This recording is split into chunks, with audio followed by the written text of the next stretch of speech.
ગાંધીનગર જિલ્લા વહીવટીતંત્ર અને પોલીસની સંયુક્ત કાર્યવાહી હેઠળ વહેલી સવારથી ગેરકાયદેસર દબાણો સામે મેગા ડિમોલિશન ડ્રાઈવ શરૂ કરવામાં આવી।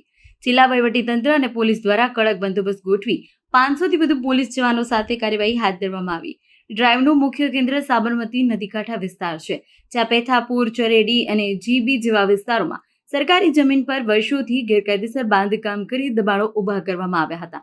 આ કામગીરી અંતર્ગત કુલ 700થી વધુ દબાણો સામે બુલડોઝર ચલાવાયા છે। મોટા પ્રમાણમાં જમીન ખાલી કરાવવા માટે તંત્ર દ્વારા સજાગ યોજના બનાવી મકાનો, દુકાનો સહિત દબાણો દૂર કરવાની પ્રક્રિયા હાથ ધરાઈ છે। કાયદો અને વ્યવસ્થાની સ્થિતિ જળવાઈ રહે તે માટે સ્થળ પર 500થી વધુ પોલીસ જવાનો, મેજિસ્ટ્રેટ અને વહીવટી અધિકારીઓ તૈનાત રાખવામાં આવ્યા।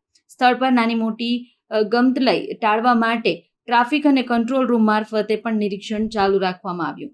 આ મેગા ડ્રાઈવ ગાંધીનગર જિલ્લામાં ગેરકાયદેસર દબાણો સામેની સૌથી મોટી કાર્યવાહી તરીકે નોંધાઈ રહી છે।